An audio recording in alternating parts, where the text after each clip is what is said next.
Merci Monsieur le Président, Monsieur le Ministre, mes chers collègues. Le débat du jour est intéressant car il nous permet, en tant que législateur, de nous poser deux questions principales. Est-ce que cette énergie est réellement utile et positive pour notre transition énergétique? Si oui, comment pouvons-nous assurer sa démocratisation au-delà des aspects uniquement économiques?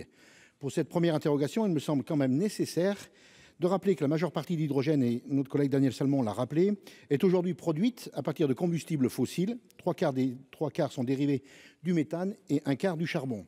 Et de dire que l'hydrogène vert ne représente qu'1 % de la production mondiale totale, notamment à cause de son coût trop élevé. Monsieur le ministre, ma première question sera donc la suivante. Comment la France, qui s'annonce comme le leader de l'hydrogène vert en 2030, d'après les mots du président de la République, compte réussir cette transition vers l'hydrogène vert, vers un hydrogène vert? Et malgré les millions investis par l'Union européenne, on peut facilement avoir quelques doutes sur la crédibilité de ces annonces présidentielles, voire même des craintes pour la réussite de la transition de notre mix énergétique. Sur la deuxième interrogation portant sur la démocratisation le PDG d'Air Liquide, que nous avions auditionné ici au Sénat en commission des affaires économiques en 2020, reconnaissait que le développement de l'hydrogène se faisait essentiellement sur l'industrie et les transports lourds.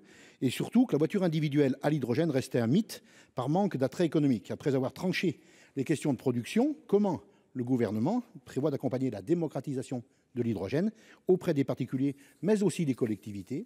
Et de la même manière que la méthanisation, on voit que certaines collectivités perçoivent l'intérêt économique et énergétique de développer l'hydrogène localement, mais elles ont souvent un manque d'informations sur ces projets industriels d'ampleur. Est-ce qu'une réflexion a lieu chez vous, Monsieur le Ministre, pour bâtir une communication auprès des collectivités, que ce soit sur des aspects positifs comme négatifs?